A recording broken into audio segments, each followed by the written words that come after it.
Hi everyone, it's Diogo again, and I'm here to tell you all about what happened in the 5th lesson of Level 10 Japanese at International House London.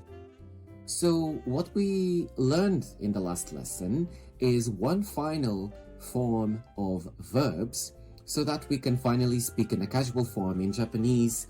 Polite and casual forms come through verb conjugation. The polite form is actually pretty easy, it's the mas form, but the casual form is actually a little bit more complicated. We need it not only to speak in casual, but also to express ourselves with other types of expressions. But now we're focusing on casual form. So the final form we learned was the nakata form, which is an equivalent to a past tense negative form of a verb. Before, we've learned a dictionary form, which will be used as the present and future affirmative tense. We learned about the nai form. This was actually in the last level, and this will be used to conjugate verbs in present and future negative tense. We learned the ta form recently. I actually told you about it before, and this will be used to conjugate verbs in affirmative tense, and the nakata form will be used to conjugate verbs in the past but negative tense. In Japanese, we have different types of verbs. We have type 1 or u verbs, so they always end in the sound u. We also have group 2 or ru verbs, so they always end in the sound ru.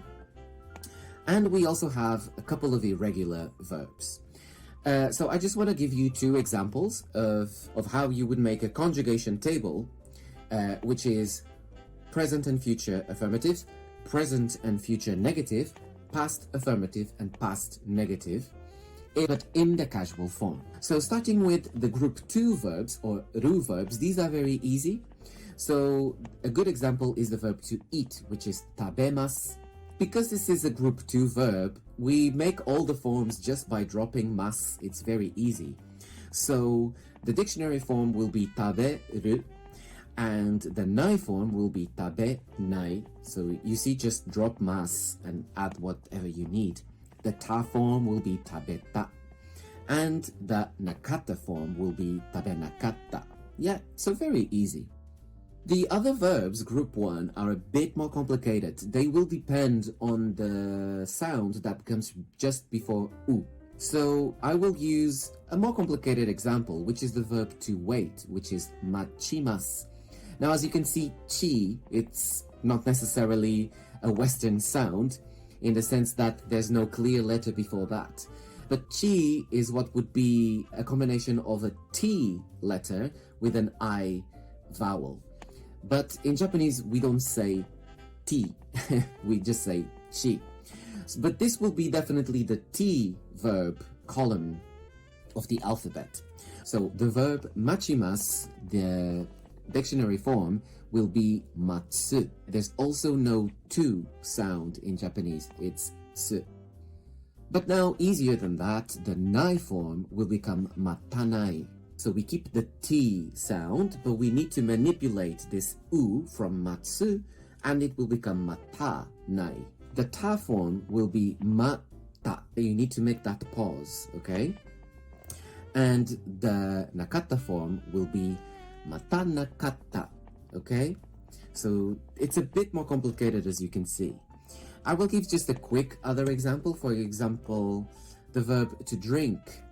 It's nomimasu. The dictionary form is nomu, and the nai form is nomanai. The ta form is nonda, and the nakata form is nomanakata. So the u verbs are a little bit more complicated, but once you study a little bit, you get the hang of it. So this is just a few examples of how we can now manipulate verbs from the mas form into all the different forms that we will need to speak in a casual speech, and also to build sentences with verbs in the middle. So looking forward to tell you all about what happens in the 6th and final class of Level 10 Japanese at International House London.